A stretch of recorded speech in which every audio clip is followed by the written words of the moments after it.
प्रभु जी कैसे हैं? सब ठीक ठाक हैं तो? प्रभु का नाम ले रहे हैं तो प्रभु का नाम लेते रहिए, सब प्रभु जी ठीक हो जाए। प्रभु जी आज हम लोग बात करेंगे प्राण ऊर्जा और कुंडलिनी की ऊर्जा। साधारणतः आप देखेंगे समाज में या सोशल मीडिया में ये बताया जाता है प्राण ऊर्जा अलग होता है और कुंडलिनी की ऊर्जा अलग होता है। प्राण ऊर्जा और कुंडलिनी की ऊर्जा अलग नहीं है, ये ऊर्जा का एक स्तर है। प्राण ऊर्जा एक ऐसी ऊर्जा है जिससे प्राणी जीवित रहता है, प्राण चलता है। और कुंडलिनी की ऊर्जा वो ऊर्जा है जो ब्रह्मांड की सर्वश्रेष्ठ ऊर्जा है। ऊर्जा सिर्फ 3 प्रकार के होते हैं: नेगेटिव ऊर्जा, पॉजिटिव ऊर्जा और न्यूट्रल ऊर्जा। साइंस की भाषा में हम लोग इलेक्ट्रॉन, प्रोटॉन, न्यूट्रॉन कहते हैं। आध्यात्मिक भाषा में हम लोग ब्रह्मा, विष्णु, महेश कहते हैं। या कहते हैं दुर्गा को नेगेटिव ऊर्जा, शिव जी को कहते हैं पॉजिटिव ऊर्जा और गणेश जी को कहते हैं न्यूट्रल ऊर्जा। ऊर्जाओं में 3 ही ऊर्जा है, इसके सिवा कुछ नहीं है। प्राण ऊर्जा प्राणी के जीवित होने के लिए होता है, यह साधारण इंसानों में पाया जाता है। पर कुंडलिनी की ऊर्जा सर्वश्रेष्ठ ऊर्जा है और यह यूनिवर्सल एनर्जी है। एनर्जी का हाईएस्ट लेवल को हम कुंडलिनी कहते हैं, जिससे सृष्टि का निर्माण हुआ। सृष्टि का निर्माण नेगेटिव ऊर्जा और पॉजिटिव ऊर्जा के घर्षण से हुआ।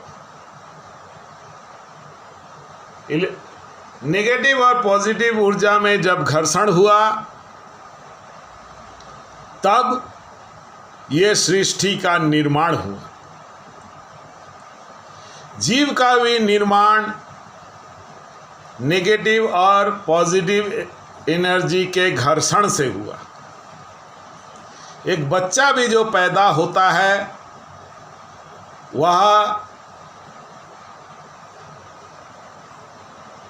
नेगेटिव और पॉजिटिव एनर्जी के घर्षण से होता है। महिलाओं को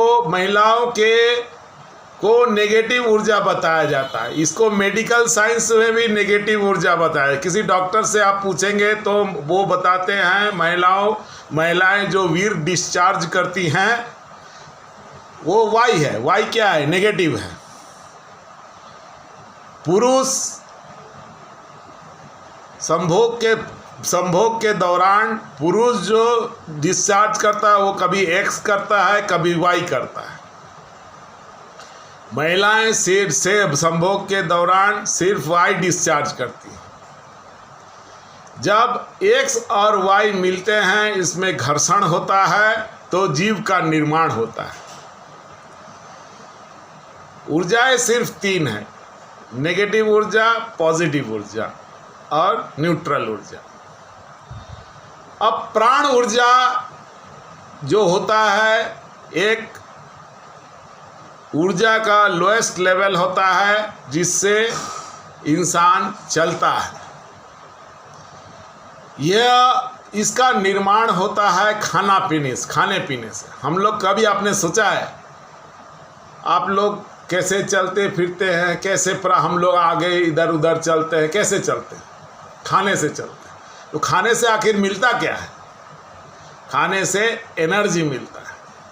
अब ये एनर्जी मिलने के बाद ये स्टोर कहाँ होता है? ये स्टोर 2 जगह में होता है। एक होता है आपका चक्रों में, हमारे 114 चक्र हैं, वहाँ जाके स्टोर होता है और एक लिक्विड के फॉर्म में स्टोर होता है मूलाधार चक्र में, जिसे हम वीर्य कहते हैं। इसी कारण बोला जाता है कि ब्रह्मचर्य में रहो। ब्रह्मचर्य में रहने के लिए क्यों बोला जाता है? ब्रह्मचर्य में रहने के लिए इसलिए बोला जाता है कि वीर स्टोर होगा तो ऊर्जा का स्तर बढ़ेगा। हस्त मैथुन भी करने के लिए इसीलिए मना किया जाता है, क्योंकि वीर ऊर्जा है, वह ऊर्जा का स्रोत है। प्राण ऊर्जा आपका जीवन और जिंदगी चलाने के लिए होता है। हम जब खाते हैं ये चली जाती है, आपके 114 चक्रों में जमा होती है। हमारे शरीर में 72,000 नाड़ियाँ होती हैं। 72,000 नाड़ियों के जॉइंट में ये चक्रास होते हैं।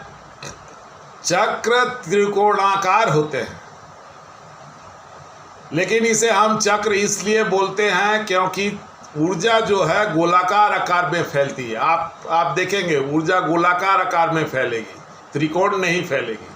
यदि किसी तालाब में आप पत्थर गिराए तो देखिएगा गोल होकर फैलता है, उसी तरह से ऊर्जा गोल होकर फैलता है। इसी कारण से चक्रास बोलते हैं। ये एनर्जी 72,000 नाड़ियों से होते हुए ईड़ा पिंगला सुषुम्ना में फ्लो करता है, जिससे एक जीव जीवित रहता है। यह ऊर्जा हर प्राणियों के जीवन के लिए जरूरी है। यह ऊर्जा का सबसे न्यूनतम ऊर्जा है जिससे प्राणी जीवित रहता है।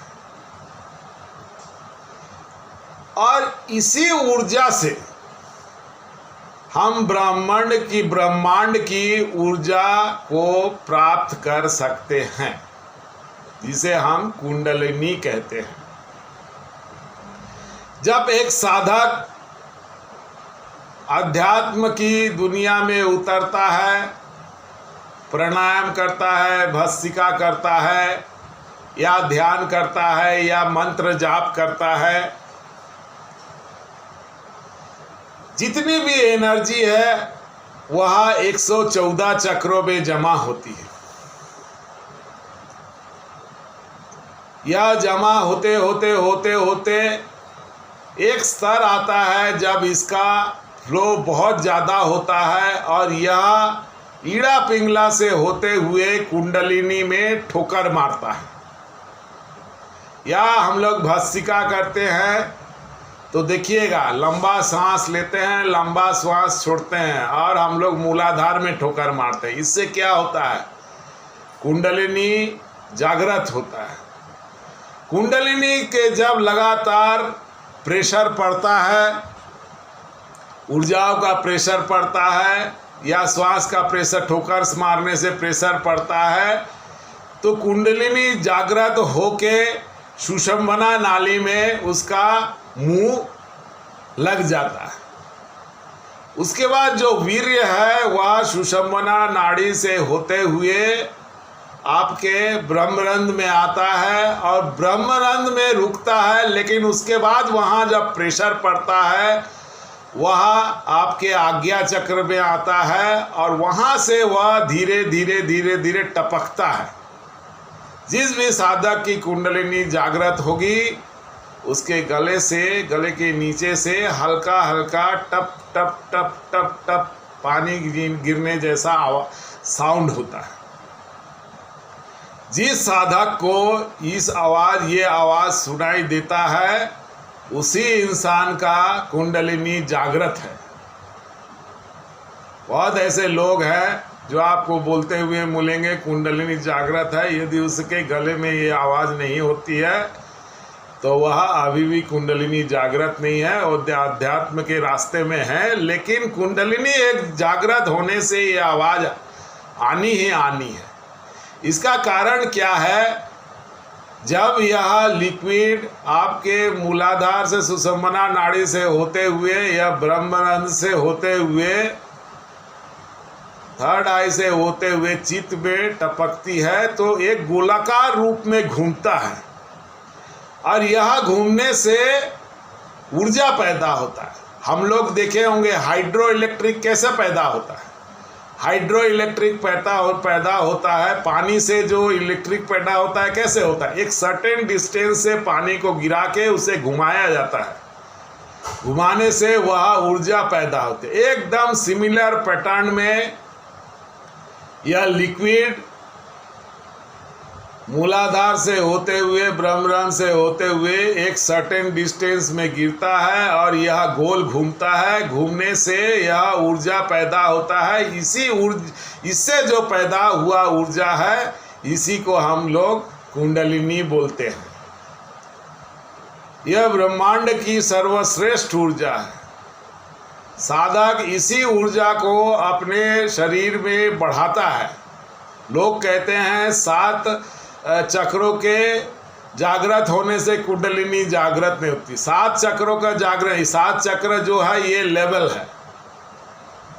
साधारण इंसान जो साधारण पूजा पाठ करता है उसकी कुंडलिनी साधारण पूजा पाठ, साधारण यदि पूजा वूजा नहीं करता है उसकी कुंडलिनी जागृत नहीं होती। लेकिन साधारणतः पूजा पाठ करता है या मंत्र जाप करता है तो ये इसका ऊर्जा का स्तर मूलाधार, मणिपुर और स्वादिष्ठान में होता है। फिर अनाहत में आता है, फिर विशुद्धि में आता है, फिर वह आज्ञा में आता है और वह आखिरी में सहस्रार में पहुंचता है। वह सर्वश्रेष्ठ ऊर्जा जब सहस्रार में पहुंचता है और 21 दिन तक कुंडलिनी यदि सहस्रार में लग जाता है तो वह समाधि को पा जाता है और उस स्तर में उसके शरीर में यूनिवर्स की सबसे तीव्र ऊर्जा आ जाती है और वह ब्रह्मलीन हो जाता है। इसे कहते हैं कुंडलिनी की ऊर्जा। कुंडलिनी की ऊर्जा ब्रह्मांडीय ऊर्जा है जिससे सृष्टि का निर्माण हुआ, जिससे सृष्टि चलती है। सर्वश्रेष्ठ ऊर्जा को हम कुंडलिनी की ऊर्जा कहते हैं। और प्राण ऊर्जा एक जीव को जीवित होने के लिए होता है। इन दोनों में यही अंतर है। प्राण ऊर्जा साधारण जीव को जीवित रहने के लिए होता है और कुंडलिनी की ऊर्जा सर्वश्रेष्ठ ऊर्जा है जिसे हम यूनिवर्सल एनर्जी कहते हैं, ब्रह्मांडीय ऊर्जा कहते हैं। इसी से सृष्टि का निर्माण हुआ, इसी के ऊर्जा से हर जीव जंतु का निर्माण होता है। आशा करता हूँ मैं प्राण ऊर्जा और कुंडलिनी ऊर्जा को आपको ठीक से समझा पाया। आप लोग समझ गए होंगे। मेरे चैनल को प्रभु जी लाइक कर दीजिएगा, सब्सक्राइब कर दीजिएगा और शेयर कर दीजिएगा। कमेंट जरूर करिएगा। कोई भी आपको प्रॉब्लम है, सांसारिक इंसान है प्रॉब्लम है या आध्यात्मिक इंसान है प्रॉब्लम है, मुझे कमेंट करके पूछिएगा, मैं आपको रास्ता बता दूंगा और आपको जो प्रॉब्लम है वो सॉल्व हो जाएगा। मेरे कमेंट बॉक्स में बहुत लोगों ने मेरे को कमेंट किया है, मैंने उन्हें रास्ता बताया है और ज़्यादातर लोगों का प्रॉब्लम सॉल्व हो गया है। थोड़ा बहुत जानकारी मेरे को है, मैं उस रास्ते को यदि बता दूंगा। आप यदि पूरी तरह से कंप्लीटली मेरे बताए हुए रास्ते को पकड़ेंगे तो आपका प्रॉब्लम सॉल्व हो जाएगा। आज के लिए बस इतना ही। धन्यवाद।